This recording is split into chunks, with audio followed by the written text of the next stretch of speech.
Hey, Who fans, and welcome to the Big Blue Box podcast. My name's Gary. My name's Adam. And welcome to episode 356. That's the one.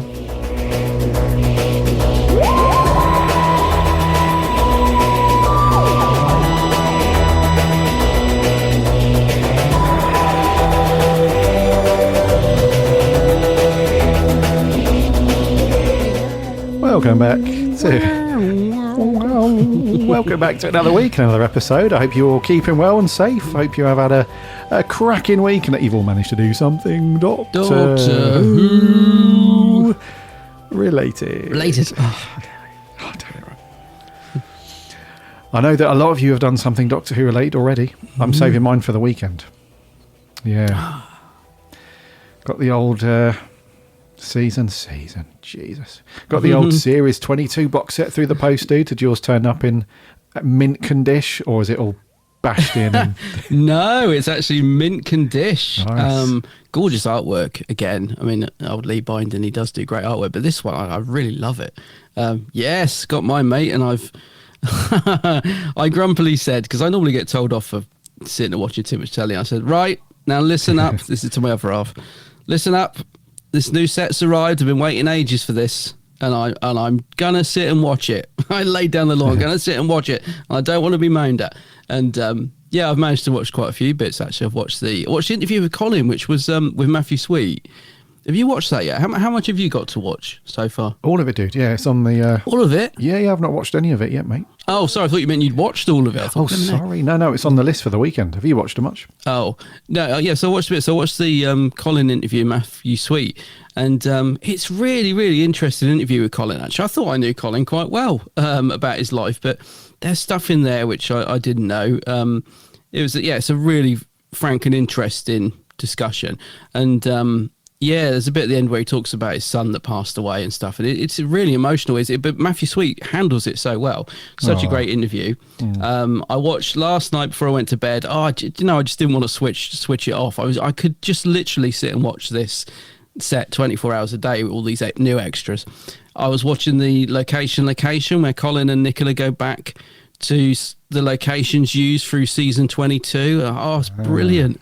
Watched a couple of behind the sofas. What else did I watch?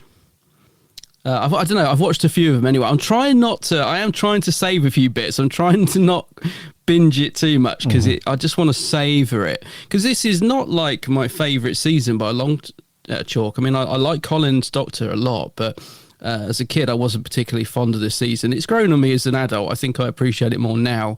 But yeah, but I'm trying not to sort of devour the set too quickly. But I'm finding it difficult. Every time I finish an extra, I'm just itching to get onto another one, and there's quite a lot of new stuff on this one, so yeah, I'm loving it, mate. So you're saving it all for the weekend, are you? You got it all ready to...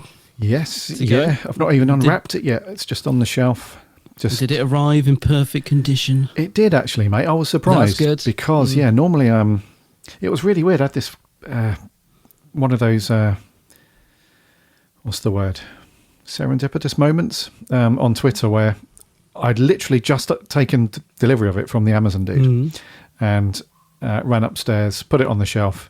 It was just rocking slowly, saying, "Watch me, open me, watch me." I was like, "Nope, you can wait because I'm busy at the moment." And then went back to work and literally jumped on Twitter, and there was a guy that had said, "I've just taken delivery of an Amazon package, and it didn't come in the big box with the useless packaging and with everything rolling around. It was a nice big padded envelope." And that's exactly how I got it. It's like the first time that... an envelope? In a big envelope, yeah. But dude, it was padded properly.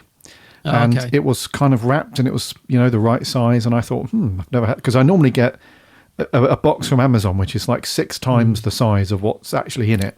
Yeah. And they put a little bit of wrapping paper in there, and it just rattles around and moves around and does stuff. Does nothing, yeah. Exactly, yeah. So this was cool. It came and it was perfect. So thumbs up, Amazon. Just please do that in the future. Yeah, that was good. Yeah, because these sets are lovely, but they are slightly fragile, aren't they? Because of what the I don't know, is it a thick card? I mean, what are they made of? I don't know, but they are easily dented in the post, let's put it that way. So if they're not sent with any sort of protection or in a good sturdy box, yeah, they're pretty dented. And the thing is, I don't know what they're like in terms of finding them in the shop at the moment, because I think since they've started doing the standard editions, the limited ones haven't sold out as quickly. I think people now think, oh, it's all right, I'll get the standard one. And some people prefer the standard because they're thinner and they're in a proper plastic case, and you know. So, but I think you can probably walk into a shop and get these sets fairly easily. But there was a time, wasn't there, where if you didn't order it within a day or two of it being going up, you would like miss out, or a week of it going up, you'd miss out, and you'd be like, oh no, there's no chance of finding it in the shop anywhere. But I think nowadays you might. But then again, if you do find it in the shop, it might have one of those horrible security tags around it which dents into they're probably worse. You know, they sort of bite into the packaging and leave permanent dents in the package. I hate those security tags. And what's really annoying is not so much on things like DVDs and Blu-ray box sets and stuff, but have you ever bought anything, an item of clothing, when you've got home and the tag is on there? Yeah. That's really annoying, because I had to take a hacksaw to one of them the last time I did that. Yeah, they're actually even more annoying, because they're almost impossible to get off, those ones. Yeah, I had to take a little mini hacksaw and saw it off. Could have gone back to the shop, of course, with the receipt and just said, this is still on, can you take it off? But there's no fun in that. No, hacksaw every time. Yeah. So let's keep this going, because me personally, I've done very little Doctor Who wise. So we've got our season 22 box sets, that's all good. But you were out and about, weren't you, at the weekend doing some Who stuff with some other big Blue Box team members? Yeah, so we had the Dalek Cushing movie double bill premiere. This is like the premiere of the new 4K restoration, like a back-to-back double bill of both films at the BFI, the British Film Institute. And I was there. Maria, our roving reporter, was there. Jordan, who does a lot of articles on our website, was there, Jordan Shorman. And it was, as you'd imagine, another great event. Immediately, the day got off to a great start, because they'd got one of the movie Daleks in the BFI as you walked up. So you walked up the steps into the entrance, and then straight away you were confronted by this gorgeous red Dalek with the big old, the claw that the movie Daleks have and stuff. Cool. So that was cool. So everyone was getting photos of that.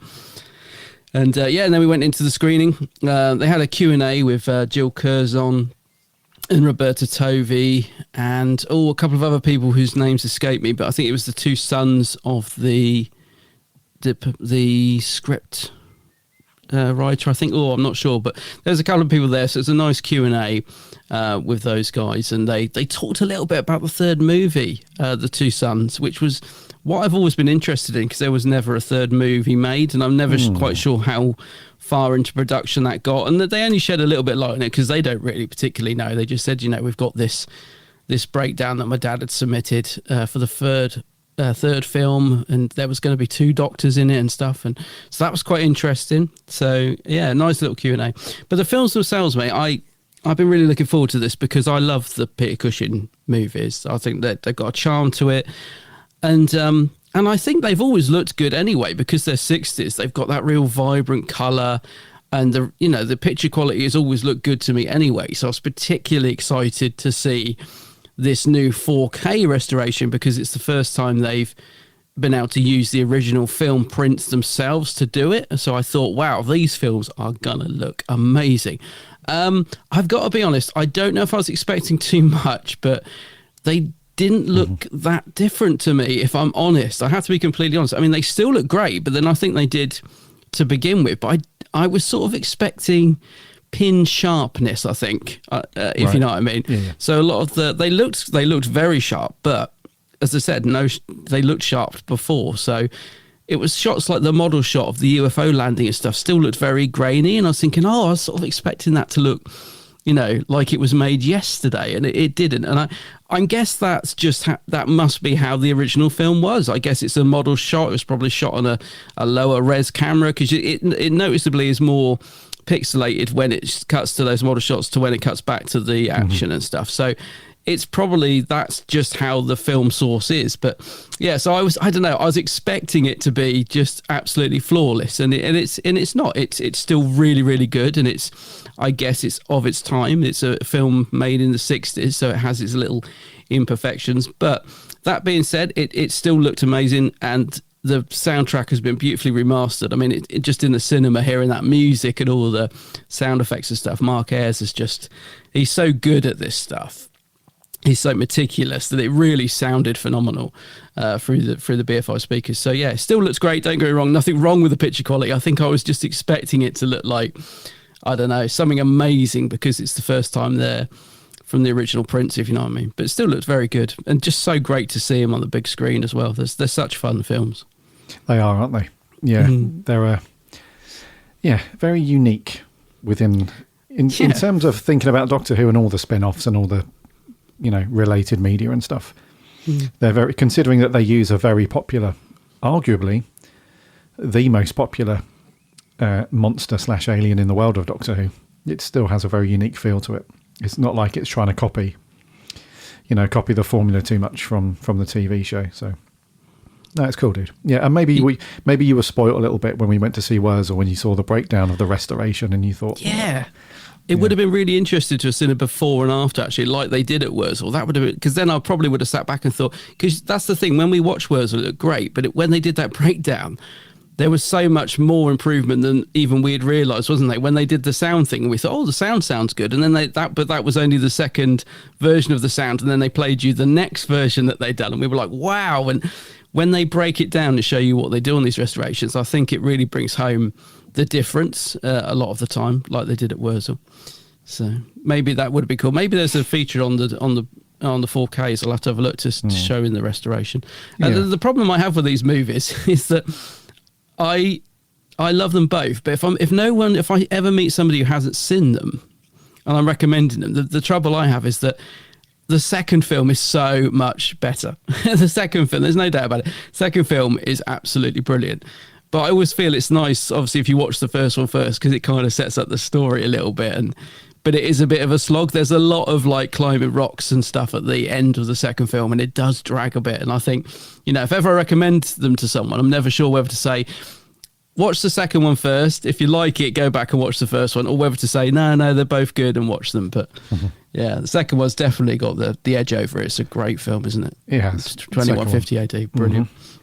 And I really love the promotional material that they worked up for this Blu-ray release and everything, and the poster. It's like got that old school retro comic book feel to it. It's very, very cool. Yes. Yes, well, that set arrived yesterday because that came out the same day as season 22, and there's a lot more in it than I realised. It's actually a really nice big chunky box. The cover's sort of this almost metallic look to it.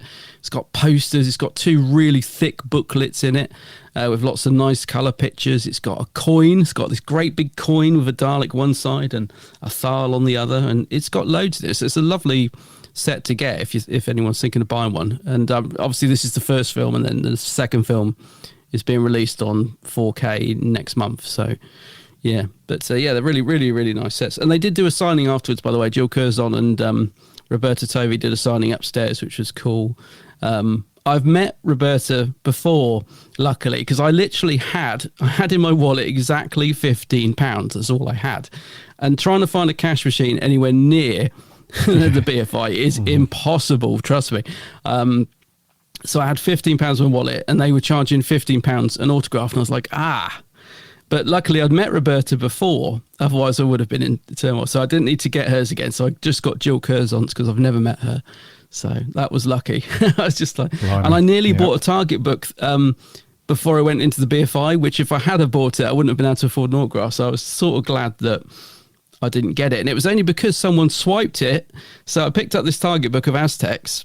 And I thought, that's a nice cover. Have I got this one? I don't think I have. Let me check my list on my phone. I stood by the box that it was in, checking the list.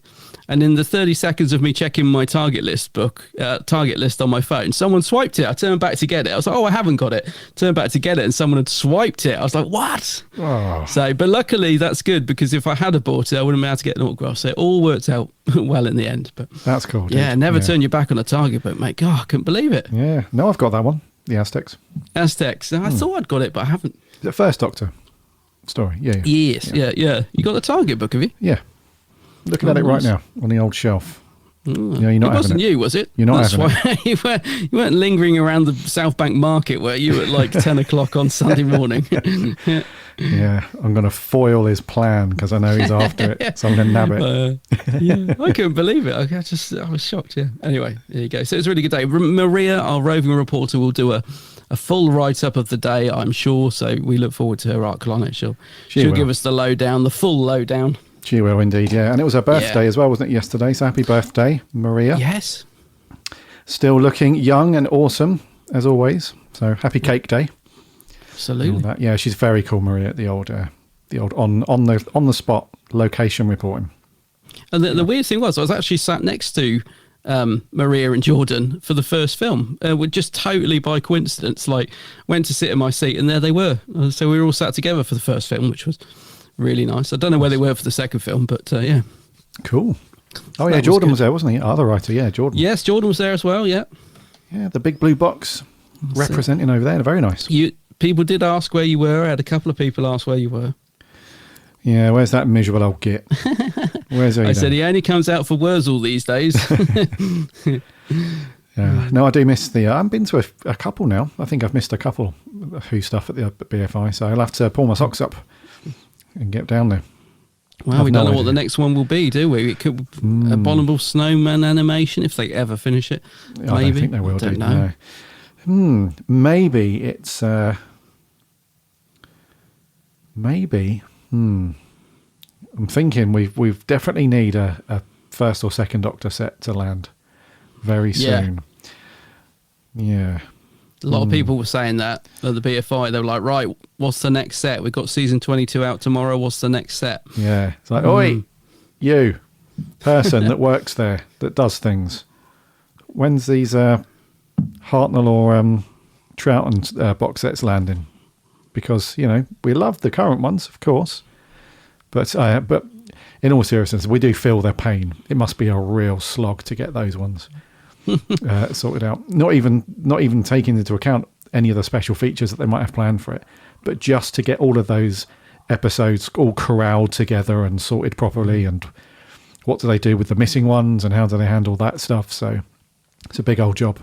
Those first two Doctor runs, but fingers crossed that they'll land soon. Yeah, I'm wondering what they're going to do now the animations have been halted. Like, because we assumed they were doing those to complete the set so they could release them, weren't we? But don't know. Unless they will restart up again, it might just be the transition from, over to RTD. Maybe that's had some impact on it. I don't know. But yeah, be interested to see what they do with the early box sets with the missing stories. Indeedy. So, like I said, I've done nothing Doctor Who-y, bud. Again, I've had a quiet week on the old Who, but yeah, there's no news as well. That's the other thing. There's no really quiet. We've seen a couple of filming pics. We mentioned before we started recording if we'd seen that very cool picture of David Tennant that did the rounds on. He's looking so good, isn't he? Like you said. Yeah. Yeah. He did. There's a couple of they've been filming down in Bristol, haven't they? And there's been a lot of pictures of him floating about doing his doctory thing. And yeah, he definitely is looking the part. It is good to see him back as the Doctor, I have to say. Yeah. Apologies, listener, if I'm a bit sniffly. I realise I'm sniffing in the background here. Sorry. Got the old the man flu creeping up, I think. Yeah, he's got the sniffles. Don't give him sympathy, though, listeners. No sympathy, because he doesn't give any back. If you get a cold, he's always said this. He does not. There's no sympathy for anyone with colds, is there, from you? Not at all. Never. Not unless you're literally crawling on the floor like Colin at the end of Varos. There's no sympathy from this man. No, I'm terrible for it. Very sorry. So I don't expect any back, so that's all good. Okay, before we crack on with our review this week, thank you very much again for coming back and listening to us waffle on about Doctor Who this week. And if this is your first time listening to the Big Blue Box, then welcome aboard. It's great to have you. If you're coming back, if you're one of our long-time listeners, one of the old grizzled ancients, then welcome back as well. Regardless, make sure that you follow or subscribe to our podcast on your preferred podcast app of choice. That way you won't miss an episode when it lands every Friday. You can go to bigblueboxpodcast.co.uk/listen, and that will display a page of all the links to all the apps and whatnot. You can jump on to your preferred app of choice, or you can listen in the website itself. Just listen to all of them for free on the website. And we are on the socials too, Instagram, Twitter and Facebook. There are links on the website. We chat Doctor Who throughout the week, so come and get involved there. And we have a free Discord server as well. Again, the link is on the website. Jump in there and chat Doctor Who with lots of other Who fans. And don't forget to remember to check out Adam's channel. Check out his YouTube channel. It's called The Geek's Handbag. The Geek's Handbag, yes. I'm working on some new vids, and there's a gallon of videos on there already for you to dive into. So go and check out my YouTube channel. And I'm on all the socials, of course. Facebook, Twitter, and Instagram. A gaggle of videos. A gaggle of videos, yeah. Indeedy. Yes. So go into all those things, subscribe for all the future stuff that's going to be dropping your way. So, review time, dude. What we got this week? Yeah, so talking of the 10th Doctor, we're diving into one of his specials this week, and it is The Waters of Mars. Certain moments in time are fixed. This base on Mars, what happens here must always happen. Which is what? It's an unknown infection and it's spreading. Close down all water supplies. Any one of us could already be infected. We've all been drinking the same water. And if you take that back to Earth, one drop, just one drop. Water is patient. Water just waits. Runs down the cliff tops, the mountains, the whole of the world. Water always wins. Why won't you help, Doctor? If you know all of this, why can't you change it? Because you die on Mars. You die today. The beginning of the end. Doctor Who, Sunday the 15th of November on BBC One. Proper little BBC advert there. Yeah, sweet. Yeah. So The Waters... That was a good trailer. Makes me want to go to the toilet, though. But... yeah, that aside, it's a very good trailer. So The Waters of Mars. Makes me want to fix a tap. Leaky tap. The Waters of Mars was first broadcast back on the 15th of November 2009. It was the penultimate special in the series of specials, more commonly known as just Series 4 specials, I guess, before David Tennant decided to bugger off. And it was written by Russell T Davies and Phil Ford, directed by Graham Harper, overseen by Gary Russell, and stars David Tennant in his few of these solo specials, no companion on these ones, and a reasonably sized supporting cast. And the synopsis is uber short for this one. It's just Mars 2059, Bowie Base 1, last recorded message, don't drink the water, don't even touch it, not one drop. Yeah. So we've been speaking about this one for donkey's years, buddy. We've spoken about this off the podcast. We've spoken about it on many episodes and referenced it and all that stuff. But we're finally here. So hit us all. What are you thinking on this one? Yeah, it's quite a highly regarded episode, I think, within fandom. It does get quite a good... I think a lot of fans like it. It's certainly one... I mean, I've said before on the podcast, I think that I think this is a great episode. But we both mentioned last week that we hadn't seen it for a while. So I was wondering how well it would stand up. I thought, yeah, I know I like it. I know it's a good one. But will it, when I watch it, and I watched it again yesterday, I thought, will it be as good as I remember? Will the production values look good? Will the CGI look dated? You know, is it really as good as I think it is in my head? And I'm very pleased to say that, yes, it is. And actually, surprisingly, the production values looked incredible. I thought, I was actually quite surprised how good they do look. I mean, there's a scene where David's crawling on the floor with this fire around him towards the end when the base is exploding, and he stands up and there's all these flames in front of him. And man, the visuals are fantastic. It really looks good, and Graham Harper's direction is fantastic. As a story, it's quite a simple sort of base under siege, story about the water. And who thought water could be so scary? It's a really, really hammers home, actually. I've got a big glass of water here, and it's terrifying me. It's really a cool thing that they've taken something so simple as water, and then they've reminded us that water gets in everywhere. Water corrodes things. Water, it's suddenly all these things you think, water, a deadly enemy. Who would have thought? But it's a great story, and of course, so you've got a fairly simple base undersea story, but what really brings this up to being a fantastic story is all the stuff going around it. This this character of Adelaide that's a fixed point in time, and we've heard about that before, but the Doctor sort of says, he has a bit of leeway, but with this particular Adelaide Brooks, she must not, he cannot change her course because it will have huge consequences. And the Doctor realizes this, and just from the outset that he gets stuck on the base, and you think he knows that he's got to get out of there because he knows he's there the day that it all ends, but he can't because he's trapped by them. And you're like, no, Doctor, get out there. But he can't because they don't know who he is. So they've sort of more or less, quarantined him. And then you've got the sort of second half of the episode where he can escape, but him being the Doctor can't bring himself. He just can't. He knows he's got to let them die, but he can't bring himself. And I mean, of course, the scene when the Doctor snaps at the end, where he finally cracks, he walks away, can hear them all dying, and he's like, the way they bring in the whole Last of the Time Lords thing is just genius. It's going around in his head, and he suddenly thinks, yeah, I am the Last of the Time Lord. I'll do what I want. And he just completely snaps. And Tennant just is on fire, literally, actually, on fire. All these sort of extra elements to what's a fairly sort of basic Base Under Siege story just bring this up to being an absolute belter, I think. And I thoroughly enjoyed watching it yesterday. I think it's there are slight criticisms I can throw at it, but overall I think it's a near perfect piece of Doctor Who. I think it's just a really, really good episode. And I really enjoyed watching it yesterday. So over to you, mate. What do you reckon? Same as you, bud. Yeah, I think in terms of the thing that we've spoken about many times throughout the years, that kind of all the ingredients that are right, for a good story of Doctor Who, this has all of that stuff for the most part.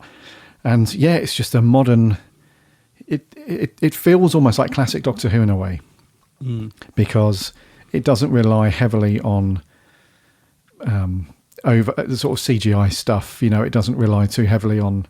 The only thing we get with that really is the external shots of the base and stuff like that, sort of establishing shots. But other than that, there's no weird green or blue screen stuff going on. There's no big effects and stuff. It's all practical effects. Every time that they're running down a certain corridor, that's an actual corridor that the location team has scouted out, and looks very cool. And the quirky robot, that's gadget, that's a real thing.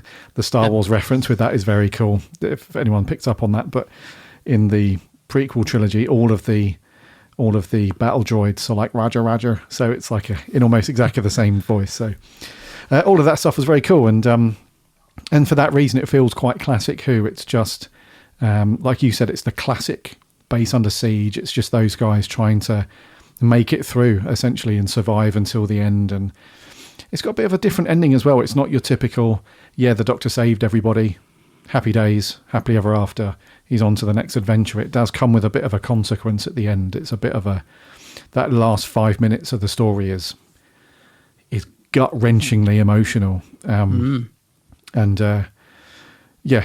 so I love it, mate. I think it's a really good, in terms of all of the modern era Who, and especially David Tennant's era, it just has a real kind of tenseness to it, and a good horror aspect to it, because the effects that they used for the people that were taken over by the water people, they've got a name, surely. It's the Flood, I think. Is it the Flood? Or am I getting confused with Capaldi? I'm not sure. I don't know. Who is it? They've got a name, right? I think they're referred to as the Flood, because I watched Doctor Who Confidential afterwards, which was just great as well, if you get a chance to watch that. You're probably and right, I think mate. David Tennant calls them the Flood. Yeah. In that. But I don't know if I don't think they're named in the episode, though, actually. Yeah. Anyway, the Flood, like when somebody gets taken over, the effects that they used, again, all practical and looked really good. And the eye lenses and stuff, it looks real sort of horror film, scary stuff. And Murray Gold's music is very suspenseful, really, really good. Oh my God, yeah. Yeah, so it all adds, it all builds and builds, and then we've got that emotional ending. And it also plays on a slightly different turn. It almost mirrors McCoy's Doctor at the end of his run. You know, at the very end of McCoy's era, where you can just see those little snippets of a darker Doctor about to come through. You know, it's that kind of thing with David Tennant's Doctor, with that whole Time Lord Victorious thing, where he just takes a different stance on saving people and adjusting time and history and stuff, and it's got that darker feel like that. He plays that bit amazing. We'll come on to that last scene, but when they land back on Earth and he's talking to Adelaide, and it's amazing, dude. So a big thumbs up for me on this one, buddy. Yes. What did you think to just the general story then? Because we don't see any big aliens, there are no monsters, there are no pew pew laser fires, showdowns, if anything like that. It's all just a sort of suspenseful build up to, will they be captured or won't they? That was kind of cool. Yeah, I think what makes it's one of the, in terms of sort of the scare factor and the creepiness, even now it stands up, I think, really well as being a really creepy, scary episode of Doctor Who. Probably still is one of the creepiest, scary, and yet it's so simple. Like when they get taken over, that, because they're slightly out of focus, they're all sort of in the background, and they do this sort of shudder thing, don't they? Sort of shudder and move strangely. You can tell they're just sort of being possessed. And then they turn around and they've added this sort of thing to their mouth, which almost looks like the skin's all cracked and all this water's coming out. It's a very, and the eyes are different, obviously. It's quite a sort of simple but really terrifying combination, all of that they've sort of been taken over and turned into these horrible sort of disfigured human beings with this water pouring out of them. It's a really odd concept, but it's really creepy and scary. And as I said, I thought it still works really, really well. Like the very first scene, even when the guy's got his hand on that guy's head and they're just sort of shaking, and you're sort of thinking, what is going on? You know, there's all this water pouring out. Yeah, it's proper horror, horror story stuff, really. And again, watching The Confidential, they're sat around the table discussing stuff, and they're looking at pictures of what the monsters might be. So they've sort of done some test shots with real people and done 2 or 3 versions of the monster. And Russell's like, really likes one of them, and Julie Gardner's like, no, Russell, that's going too far. That's too scary. And he's like, but this one's good. She's like, no. We're going to use this one, because if we do use this is like 18 certificate stuff. We're not, that's pushing the boundaries. It's fascinating watching The Confidentials to see this behind the scenes stuff, to see how much deliberation goes into where the line is with Doctor Who to in terms of making it, how scary do we make it, sort of thing. I think they got it just right. I mean, I think I was quite, even though I'm a fully grown adult, I still found it really creeps me out when they're changing into the monster. And I think if I was a kid, I'd be probably quite scared of it. Like a young kid, I'd be terrified by this episode at certain points. But I think the good thing is, and this is what Doctor Who normally does really well, is that because you've got the Doctor at the heart of it, you kind of, even if you're a kid terrified, I think the Doctor's there and he will save it. But again, with this story, you've got the flip side that the Doctor kind of knows he's got to walk away, so you've got that thrown into it again, which just adds another brilliant element to the story. Like, you've got these things kicking off, the Doctor will save the day. Oh, wait a minute, he can't, he's got to get out of there. So that again just adds some really good scary elements to the story, I think. Yeah, agreed. Gives it an edge, definitely. So the story wise, like you said, it's very simple. It's just kind of, based on the Siege, nothing too groundbreaking in that respect. I think it more comes down to the relationship that the Doctor forms with these people quite quickly. And I think for me that pushes the story on more than the actual what's happening with the flood that are advancing slowly and stuff. And because we'll come on to David Tennant specifically in a minute, but the way that he clocks on, as he meets them all as a group for the first time, and he starts to dive back into his memory and look at all these old articles and stuff like that. He goes through each crew member. He's like, oh, you're so-and-so, you do this, and you're so-and-so. And he's all excited because this is the first manned mission to Mars. It's a great step forward and everything for the human race. And he's beaming, it's like, oh, in his mind, you can tell that he's thinking sort of lines that he's come up before in episodes. It's like, oh, you humans, it's all that stuff. And then the penny drops, doesn't it? It's that his demeanor just changes instantly, and his look on his face, and because he realizes that they all die, and coincidentally the day that he's landed there, that's the day that they all get wiped out. So there's this conflict that kind of goes back and forth, but in his own mind for the next, I would say, probably the bulk of the episode, where he's thinking, because there's a couple of times he's like, oh, I really should go, I really should go, but he doesn't want to tell them why, because if he tells them, they'll just freak out and they'll do something silly. So he's got that conflict where he's like, oh, I need to go, and you think he's going to go as well. There's that bit where he's back in his suit, he's walking back to the TARDIS, and that really does pull on the heartstrings. That bit, Murray's Gold, his emotional theme kicks in, and and he can hear them all dying. He can hear them happening, and he's just trying so hard. He's like, no, I can't alter. This is like a fixed point in history, and so on.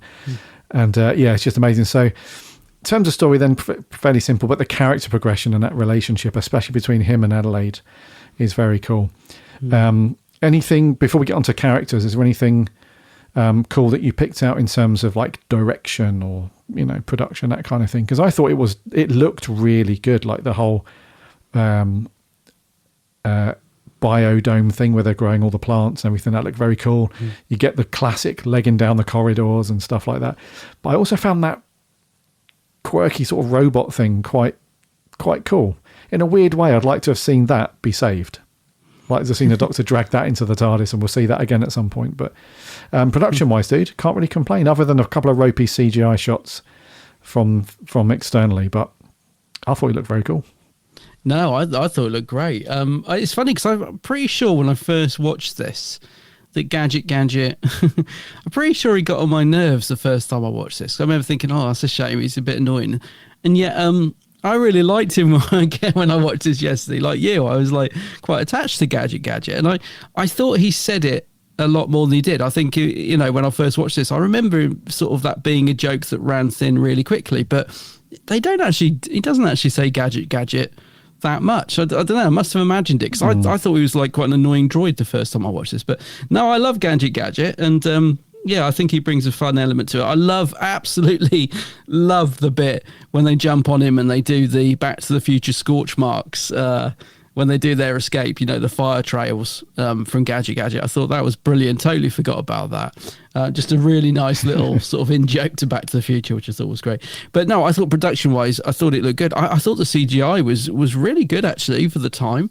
That's shot when David the Doctor steps out of the TARDIS onto the moon's surface, and there's like a sun flare in it, and you can tell it's CGI. Obviously they haven't gone to Mars to film this, but I thought it had it looked good. I thought, and the base design was kept nice and simple but looked good, and the locations as well, with the garden. I don't know where they filmed it, but that sort of reminded me of, do you remember that old film Silent Running, where they had that?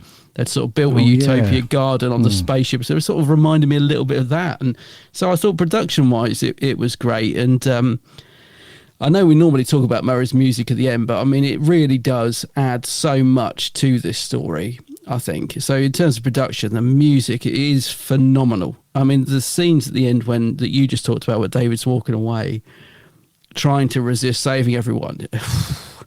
Even to still, like you, I was sat in front of the telly and I was being really moved, really felt emotional watching that end scene.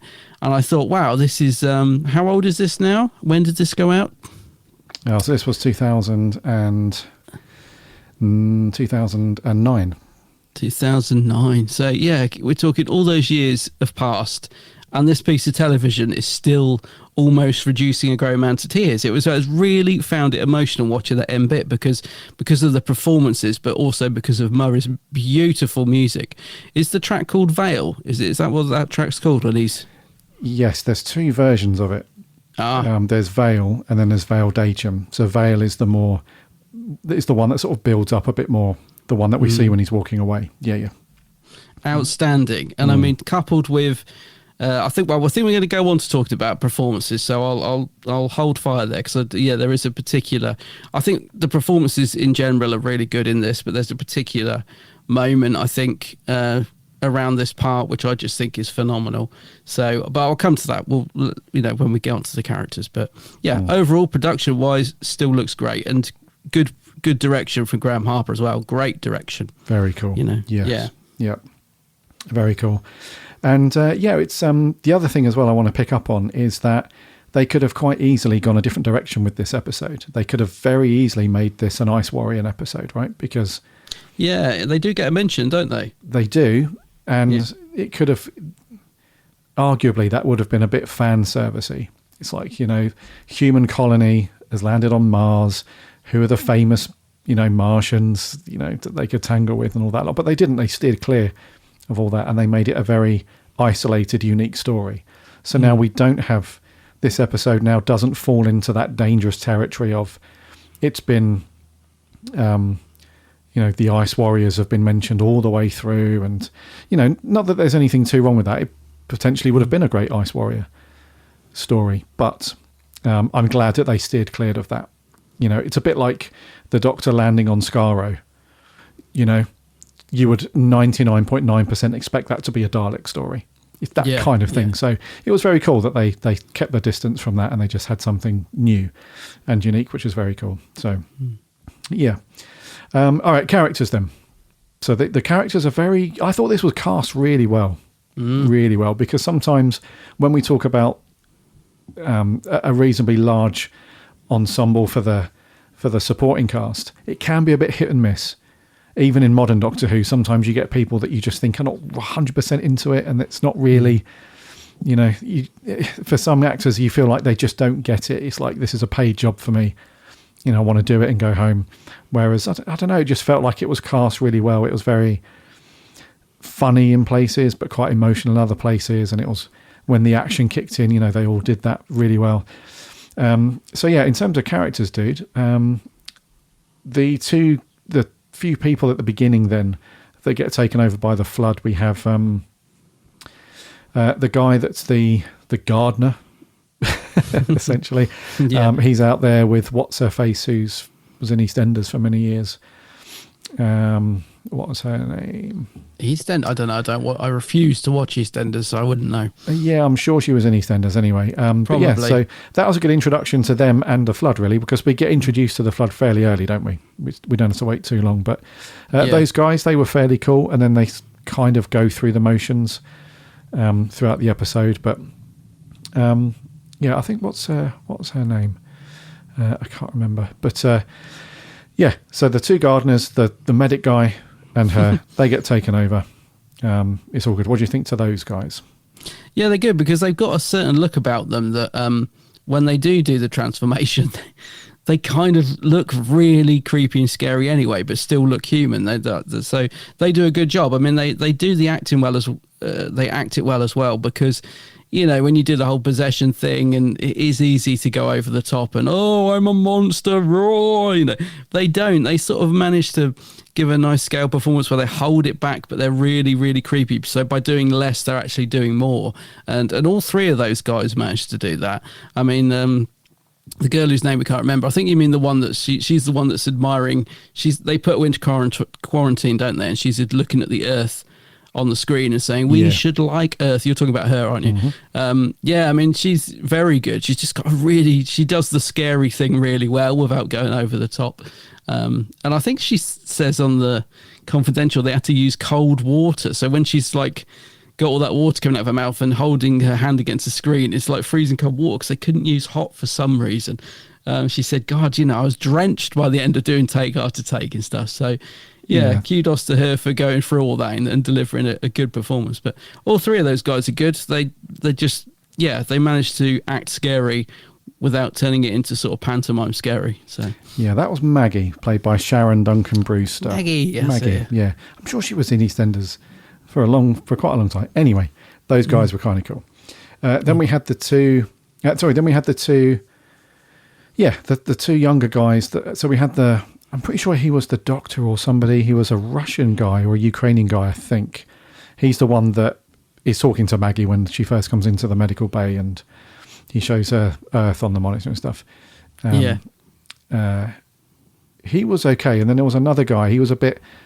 I liked how this young guy played this character as well. He had a bit of attitude about him. So when the doctor's... Is he the one controlling Gadget? Controlling Gadget, yeah. When he's... Yeah, he's got a little bit of a chip on his shoulder. And I like that because it wasn't just your standard, here's a person, here's a person, here's a person. And, I do this and I do this. He had a little bit of something about him, which is very cool. And, yeah, very, very protective over Gadget as well. Yeah. So those two guys were good as well. Yeah, I thought he was going to die because they've introduced the cocky one. He's definitely going to get killed straight away. So yeah, but no, I liked him as well. He's just, like you said, I like the fact he loves this robot, and he'd be like me. If anything to do with robots, he's cool.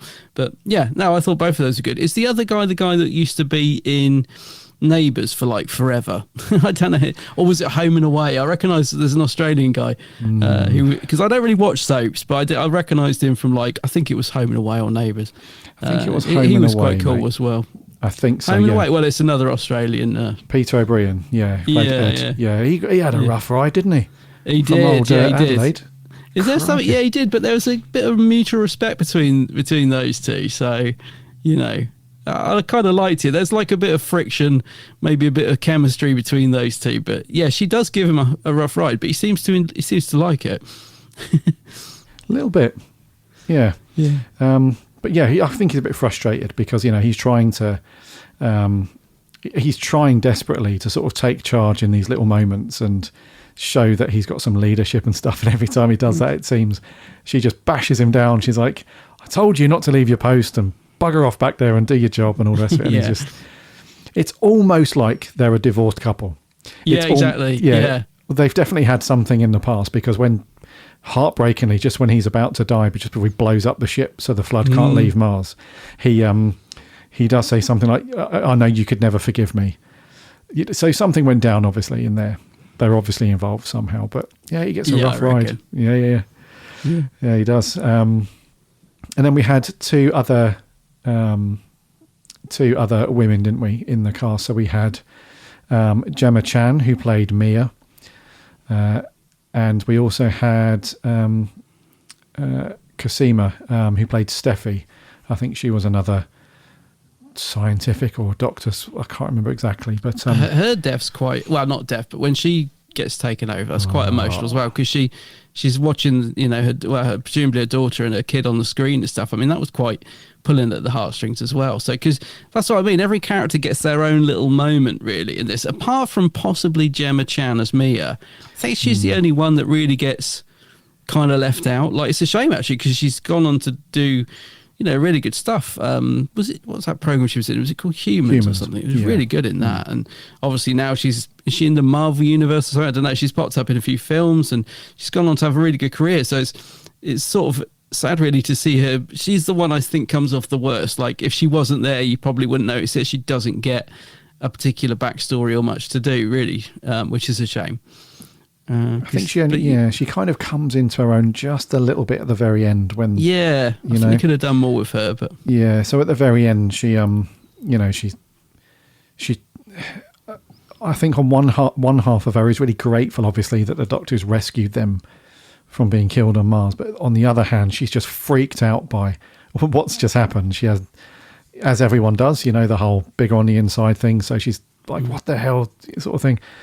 And I think her mind's just messed up at that point. She doesn't really know what's just happened, but somehow she's back on Earth, doesn't really know what's going on, so she runs off. She's a bit emotional, and then Yuri runs after her. I think Adelaide's like, go and take care of her sort of thing. And so what did you think to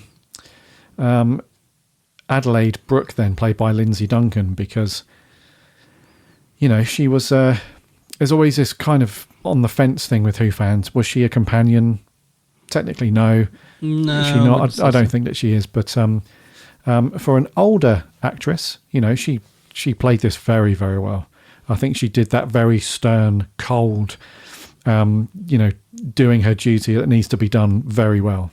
And the only emotional bits we see from her is when she starts to join the dots. So when the doctor's on the comm and he's saying, "I can't save you for this reason, blah, blah, blah, because you die," and all the rest of it, you can see that she's joining the dots and she's like, "Oh, frick, I am actually going to die here." And then at the end, it's, again, she's very, very emotional, but very stern. So I loved her performance, dude. I thought she was great. Yeah, ditto. I did as well. I thought a very strong performance from her, because it's difficult sometimes when you're playing that sort of strong, almost bolshy character. It's sometimes hard to tread that line between making them likable as well.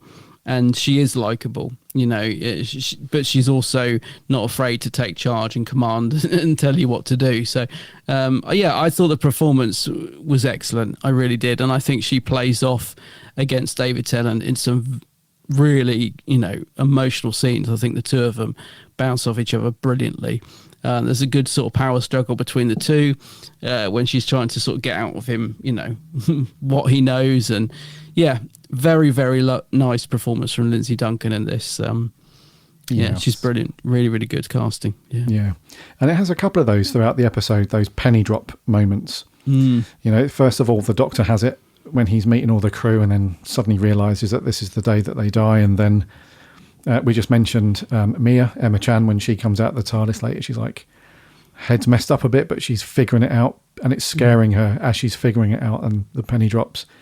And then the penny drops for Ed as well when he's in the spaceship. He's like, this can't go anywhere now, because now I'm infected and I'm fighting it, but, you know, I have to destroy the ship. So that's that done. And then at the end, she has that double penny drop, because she had it earlier when the Doctor's kind of cryptically saying, there's a reason why I can't save you. And then at the end, she realises that I now have to die, because you've already told me that all of this stuff happens as a result of our death. So if I don't die, this would affect my family. This will affect, you know, X, Y, and Z. And she takes her own life, sadly. So she has that double. So there's a few of those. It was written so well, dude, with that kind of thing. And, you know, Russell and Phil Ford, you can tell that they slaved over the details with this. Because, again, it could have been a real simple, yep, Doctor saved the day. She's back on Earth, hugs the family. Everyone's happy. On you go. And it wasn't. It was a real sort of punch in the heart and punch in the gut at the end there. So, yeah, I love those scenes with her and the Doctor, because she's thankful that he's there. You know,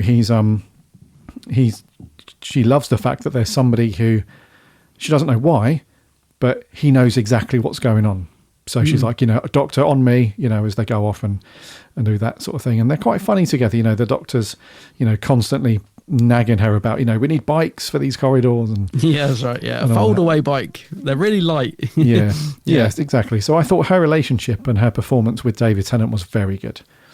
They are great together. It does go on. That's the scene I was going to mention earlier. Actually, it is the bit, you know, it really sort of got me in terms of the performances between her and David Tennant. Was that bit when she won't let him out of the airlock, and she's like, "You're going nowhere until you tell me," and he's forced to sort of, like you say, cryptically tell her why he can't save them. I mean, that the two of them, considering David's acting under a blimmin' orange spacesuit and yellow helmet, he's still delivering the most phenomenal acting performance, you know. And he's like, it was in the trailer, wasn't it? What does he say? He's like, "You die here," or something. It's just the way he delivers that emotion through, you know, that spacesuit is phenomenal. And she's great as well, the way she's just listening, taking it in, trying to decide whether to let him go or not. You know, it's just a great tense moment and a really, like you say, emotional scene. Yeah.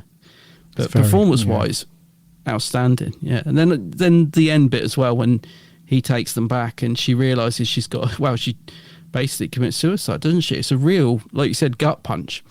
And I like the way David's flipped as well, and this takes me back to when I first watched this. When David takes her back after he saved them, and he's quite cocky, isn't he?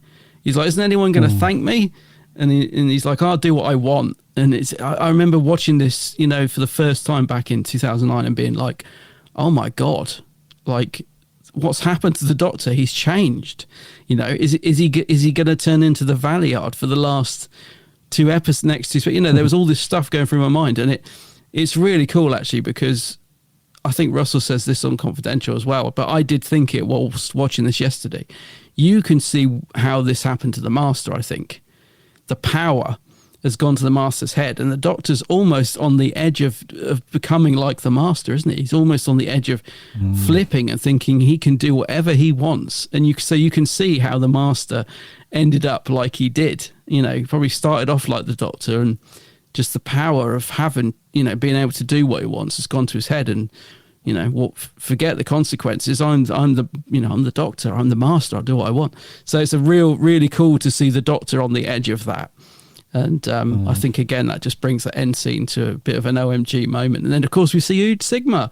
And you think, oh, my God, what's going on? It's such a great ending to the episode. Really, really flips it on its head, I think. It's great, isn't it, dude? Yeah, and Adelaide clocks onto that very quickly. Because, you know, like you said, his attitude changes very quickly. He says, doesn't he? He's snapped. Yeah, he's realised that, actually, I think in a roundabout sort of way, he's saying, look, I've just been an observer across time, but now I'm going to control. I'm the one that's going to be in charge. This is my show now, sort of thing. And if I want to rescue people and do all that stuff, then I will.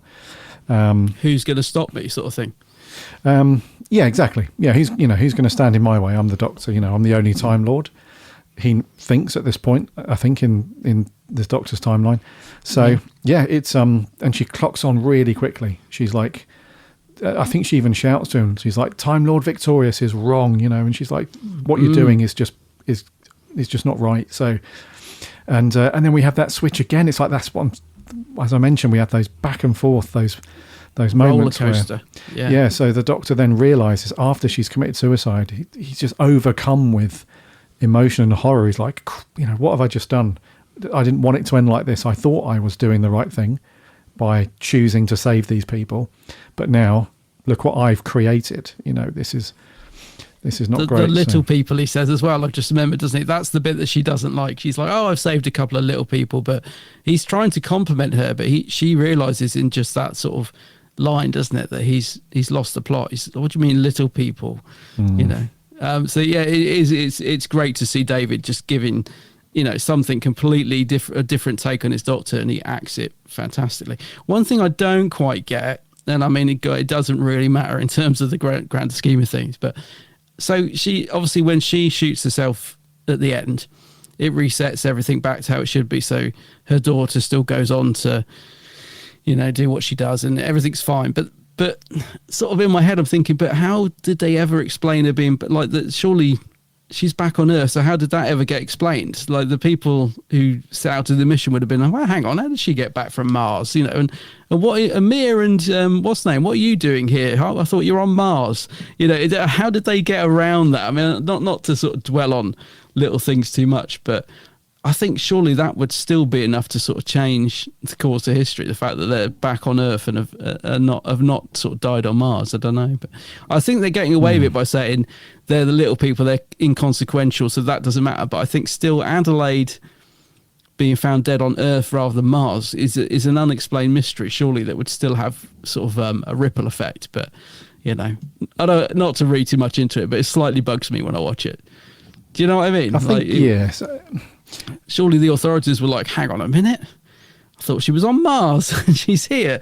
Or she's not been doing work at all. She's been here all the time. I don't know. Yeah, I think I get what you mean. So it's kind of like that weird unexplained part of the story where it's like, yeah, it's great that they've brought them home and everything, but then how do you explain how they got there? That's what you're like. So how do they just magically how does that get explained? Yeah, appear from Mars to here? Yeah, I read you. So I don't think it needs to be explained too much, dude. It's like let your imagination deal with all the details. You know, it doesn't. Yeah, I guess. Yeah. Otherwise, we're walking into Chibnall's territory where everything has to be explained to us. You know, yeah. Okay, so David Tennant then in this one, mate. That this is watching him in this is one of the reasons why he's my fave Doctor and why I connected with him so much when I binged his stuff when I first got into Doctor Who. He's so good, like intense but emotional, angry but then sad. He's hitting every single checkbox for me, dude, in this one. Yeah, got to agree. I mean, like, some people have said, you know, David sometimes is on autopilot and he just rabbles out the dialogue. And this is just there's no way I think anybody could say that about his performance in this. He's like hitting every beat. He does the humor, like you said, he the seriousness, the emotional scenes he has to deal with, flip into the dark side at the end. He nails every bit and really delivers a great performance in it. He's superb, absolutely superb. And just the scenes I've mentioned as well, like when he's doing the when he realizes they've all got to die, and he just stands there looking, like you can see it. It's all on his face. He's not even saying anything. He's just stood there in the background watching them all running around trying to survive, and the desperation in his face that he wants to save them but he mustn't. It's just a great performance from him in this. And I love it when he flips. I could watch that scene over and over again when he's walking away, and then he blows up and he lies on the floor and he's crawling and he's like, I've had enough, and he stands up and he just absolutely loses it. I could watch that over and over again. And the bit I love is when he says, I've been told my song's ending soon, and he's going to knock 4 times. Well, I don't hear anybody knocking, do you? And then he goes, they get 3 knocks, and he's like, that's only 3, and that's all you're going to get. And I'm like, oh my God, what a moment. It's like, you're only getting 3 knocks. Oh, just honestly. Brilliant the stuff. Man, I mean, I know, David, I've always liked David's Doctor. I wouldn't say he's my favourite because I love Matt Smith, but when I watch episodes like this, I totally get why so many people rate him so highly, because he's just fantastic in it. Absolutely phenomenal, actually, in this. Yeah, dude, he's just just amazing to watch, because you know that we're coming to the end of his time. You know that this is like the second to last one. He's on his way out, but at the same time, it still feels like, we could watch another 10, 20 episodes of this Doctor. It really feels like, I don't know. Yeah, it was. Overall, it's a great episode, this one, but it's also a great David Tennant story. So it is a good one for Tennant. Yeah. Arguably, you could recommend this one as to a newbie, because it other than a couple of little lines at the very end, when he sees Ood and he's like, is this my time? Other than that last bit, it's just a really good story. It's not bogged down with too much lore or anything that's come before or anything like that. It's a great Tennant story. It is good, and I think it would be good for like a good recommendation. I think there is a little bit sort of, for me, there are a couple of little bits where there's running back and forth, where I sort of think there's a little, I wouldn't even call it padding really, just a little bit where I sort of get a little bit, because I think there are so many big moments in this story. I'm always so keen to get to those moments. So there's a bit where they're running back and forth where I'm like, yeah, okay. I wouldn't say boring, but there are moments when a casual viewer could sort of get a bit fed up, I think. But on the whole, it's a pretty watertight, solid story that I think anybody, like you said, even a casual viewer could really get into and enjoy. I think there's pretty much something for everybody in this one, in terms of action, scares, humour, fun, and then the ending, of course. And I love the fact we see Ood Sigma at the end, because it kind of reminds me of the Watcher from Legopolis, the way he's just hovering, waiting, like sort of foreshadowing. I love all that, because I do like a build up to regeneration. I think at the time, obviously knowing David was going and he's only got 2 specials left, is it? Well, the sort of 2-parter, isn't it? End of time, isn't it? 1 and 2, yeah. Yeah, end of time. So you sort of know that this is almost it for him. For me, it just all plays into it and makes it all the more better. Yeah. Agreed, dude. Yeah, it's amazing. Okay, I think we mentioned Murray Gold, right? So the music is it's just great. Brilliant, man. Yeah. Firing on all cylinders, just like, at this point in the production where Russell's just coming to the end of his time now, and he's just got everything down to like a well-oiled machine. It's all good. All the actors are on point. Really, the last piece in the puzzle you want is the music to either provide a bit of atmosphere just in the background, or you want it to be a character in itself in the story. And it's more the latter on this one. It really does add to the scenes perfectly, and not just the veil track and everything that we hear as he's walking away in the suit and at the very end. That's obviously an emotional wallop, but also the more horror aspects of it, when you see the flood take over people and stuff, it's got that real chilling horror feel to it. So yeah, thumbs up on Murray Gold on this one. Yeah, it's fantastic. It is great music. I mean, Murray is just working his socks off in this story, but it's a beautiful piece of music. Like you said, it works. If you, like you said, you played it straight after the episode, so did I. I immediately wanted to listen to the soundtrack because it is such a gorgeous piece of music. Murray's absolutely on point at this stage, and so is RTD, mate. I recommend watching The Confidential for this. It's fascinating seeing the behind the scenes. It's so great to see David. Like, I mean, he's right at the end of his tenure, but he's still so, you can see the fan in him when he's chatting. He's just still so enthusiastic. You don't feel like he's got to the end of his tenure and he's like, oh, let's get this blimmin' story film so I can move on to Broadchurch.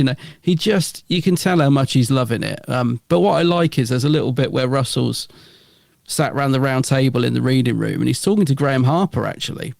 And he sounds like he's quite forceful, Russell. I've never sort of seen him like that. It almost sounds like he's telling Graham off, but I think he's just making sure that they get it right. And this is what I like about Russell. Why I have faith in him is that his attention to detail. So in the writers' room, he's basically telling Graham Harper, like, you can't film it like that, Graham, because the viewers will notice. They'll say, like, they're too close and they could have easily splashed water on him if you film it that close. You've got to sort of keep back and do it. And he's sort of basically telling him how to direct the scene, because he's saying, if I'm a viewer at home, I'll be thinking water could have splashed there. They could have got splashed. And he's just the minutest detail that's going through Russell's head that, I'm not putting up with that. I'm not settling for that, oh, it's fine, we'll just say they didn't get splashed. No, there can be no doubt, those people cannot be caught by the water, So Russell's attention to detail is fantastic. So, like, I think you said it towards the start of the review, everybody seems to be on point, coming together at the right moment in this story. And even though it is towards the end of RTD and Tennant's era, people are still full of enthusiasm and want to get it absolutely right, and it shows with what we end up with on screen. Absolutely, dude. Yeah, abso-frickin-lutely. Yeah, abso-frickin-lutely. Anything else on your notes, bud? No, I've just got Bowie Bass 1 written for some bizarre, because I think I love the fact they reference Bowie, and it's such a cool name for a Under Siege bass, isn't it? Bowie Bass 1. It's just such a cool name, so I just decided to write that on my pad to remind me. But yeah, I don't think I've got anything else. No. Nice. Okay. In terms of scores, is it you to go first? I think it might be you. I think it's me, and this is quite easy for me. I'm giving it a 9 out of 10. I'm only really knocking off a score because there is a couple of little sort of moments where I think there's I wouldn't even call it padding, but there's a bit of running back and forth and stuff where I think the story lets up in for a scene where it's just running down a corridor, and I think, okay, but it's pretty much a as good as it gets. I think I'm almost tempted to give it a 10 because I think it's phenomenal, but I don't know. It's a 9 out of 10, maybe a 9.5. I don't know. It's up there. It's an absolute classic. Agreed, buddy. I'm waiting to see if you give it a 0.5, but I've got 9 out of 10 at the minute. What are you giving it? I'm going to give this a 5.5. What? No, you're not. Rubbish. No, I'm with you, buddy. This is a 9 for me too, mate. Is it a 9 or is it a 9.5? No, it's a 9, isn't it? Yeah, it's a 9. All right. Yeah, I'm only really taking a point off because there was I think I'm with you in a similar thing where it's not really padding as such. It just does go a bit back and forth for a little while, but other than that, dude, this is peak Tennant. This is peak Russell. It's such a great story to watch. It really is, because, like we mentioned right at the beginning, it has all the nice ingredients that make a very cool Doctor Who, and it almost feels a bit classic Who as well in a way. Not visually and stuff, but conceptually, it's a bit classic as well. So yeah, it's got it all going on. It's all good. So a 9 from us then. All good. What did our beautiful listeners think to this one? And over on Twitter, we had Sam Dooley says, one of the greatest pieces of television I think I've ever seen. Perfect pacing, gorgeous visuals, stunning performances, and an A+ cliffhanger. This is RTD's strongest script for Who. An absolute triumph. 10 out of 10. 10 out of 10. Doctor Who home. Doctor Who at its finest. The Flood are fantastic and love how there's consequences for the Doctor breaking the rules. I just wish we saw more of it in the next episode. A 9 out of 10.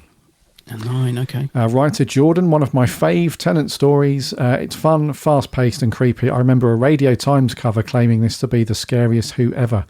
I'm not sure I'd go that far, but it's a cracking story. Rob Kelly says, cracker story with a somewhat controversial and problematic conclusion. Love the incorporation of the Ice Warriors or not. Yeah. Yeah, cheers, Rob. Our writer Maria says, genuinely terrifying, great characterization as Ten becomes helpless and then righteous anger sends him out of control. Would like to have seen that explored a bit longer against his general heroic nature. Lindsay Duncan is totally in control and utterly brilliant. A corker. James K348 says, one of the best base under sieges we've ever had. Brilliant monsters, likeable characters and perfect performances all round. This is what I hope we get again from Russell in his new era. A 9 out of 10. Yeah. Aren't we all, James? Yes. Chippy T, prophetic foreshadowing with the knocks, guilt-ridden with the suicide, tense with the atmospheric eeriness of the water creatures. Out of Tennant's finest hours, one of Tennant's finest hours with a superb supporting cast. Oh, and the music was pitch perfect. This is why the Doctor can't cross his time stream. A 10 out of 10. Zach Attree says, a flawless base under siege with some genuinely terrifying monsters. The little explored dark side of the Doctor is at front and centre with the Time Lord victorious. Tennant gives one of his finest performances alongside the fabulous Lindsay Duncan. A 10 out of 10. Will Sanger, easily one of the best Tennant stories. The Flood are a horrific and frightening villain, providing an intense scare factor. And it provides one of Tennant's finest performances. It's the culmination of his character arc and pushes the Doctor to untapped territory. A 10 out of 10. Tom Turlow, easily the best of the specials that Tennant appeared in before his departure. It's a stylish and sophisticated story and the villains are genuinely scary, but the ending is very problematic. Using suicide as a plot point doesn't work, but apart from that, it's a good watch. 8 out of 10. Interesting, okay. Tom, thank you. Paul Loveday says, one of my fave eps in the Waters of Mars, so that's my Friday night becoming bedtime listening sorted out.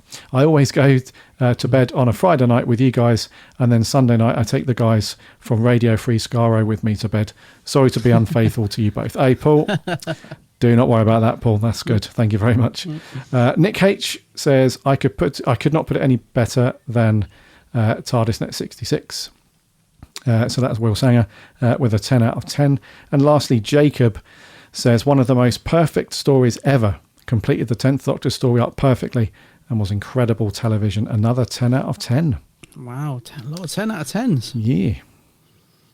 Over on Facebook then, we had a few, and I won't go into too much detail as they're quite long, but first up, Jeff Waddle says, not a big fan of this as most. All this nonsense of a Dalek not killing someone as they recognise their importance in the future, in brackets, what, and this utter nonsense of the Doctor saying he knows what the 4 knocks are and it isn't now. McCoy can't do angry and neither can Tennant. Bit mere for me, really. 5 out of 10. So we didn't mention that, did we? The Dalek in Adelaide's younger self when he's at the window but doesn't kill her, just flies off, and that's what then prompts her to be like, I want to explore, I want to go out to the stars and all that lot. But I sort of get what Jeff's saying there. I completely forgot about the Dalek scene. Is that because a lot of people say the Dalek's only in it because it's contracted to feature a Dalek in every special? I don't know if that sort of 30-second clip counts, but I get what Jeff's saying. But in a way, I quite like it because I think it's quite an odd moment. It's just this eeriness of this Dalek hovering over someone and letting them live. I don't know. I quite like it, but I do get why it's doesn't really make sense. Like a Dalek doesn't really think or do that. So I get what you're saying. I do get what you're saying, but I think it's an interesting moment.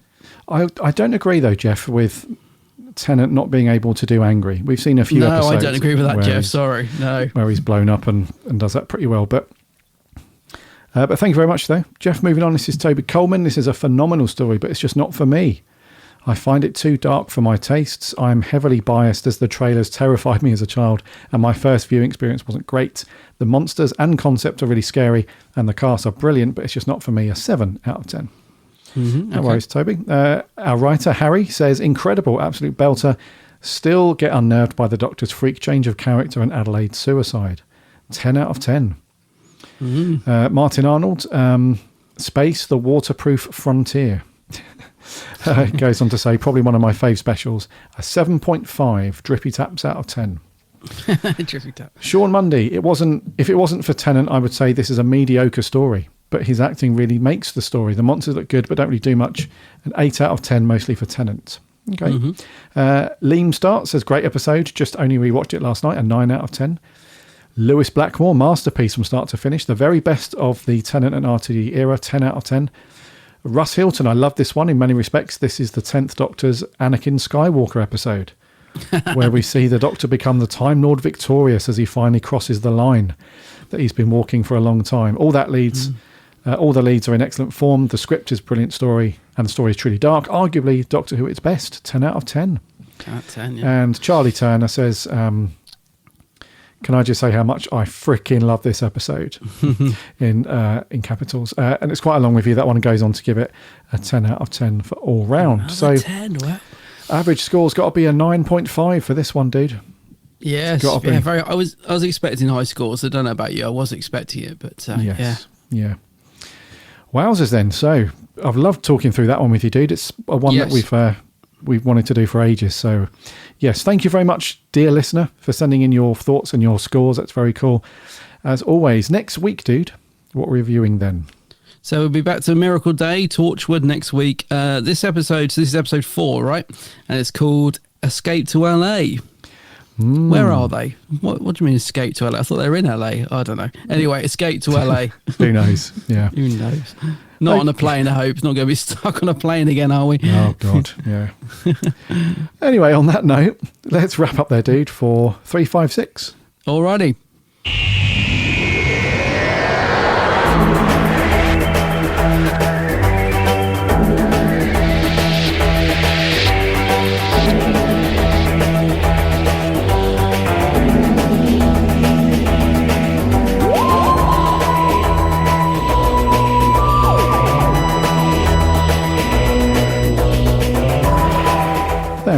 Thank you so much for listening to the Big Blue Box podcast for another week. That was episode 356. As Adam said, next week we are on to our review of Torchwood and Miracle Day, so get your DVDs or Blu-rays or your BritBox, your iPlayer fired up and get that watched, because we'll be asking for your thoughts and scores as always. In the meantime, make sure you subscribe or follow our podcast on your preferred podcast app of choice. That way you won't miss a show when it lands every Friday. And we're on the socials too, Instagram, Twitter and Facebook. So come and get involved. We chat Doctor Who throughout the week, and you can find links to those things on the website. Just do a search for them in those, obviously, but head over to the website, which is bigblueboxpodcast.co.uk. There are links to go off to those things, and we have a free Discord server as well. So jump in there and chat Doctor Who with plenty of other cool Who fans. And also, don't forget to remember to check out Adam's YouTube channel. As another reminder, it is The Geek's Handbag. The Geek's Handbag, yeah. Plenty of Doctor Who vids on there and other stuff and lots of stuff, so go and have a look. Go and have a look, yes. Also on the socials. Oh, yeah, go on. Yeah, no, on the socials. On the socials, under the same name, The Geek's Handbag. The Geek's Handbag. Go and do it. Alrighty, until next week for episode 357 then. My name's Gary. My name's Adam. And remember,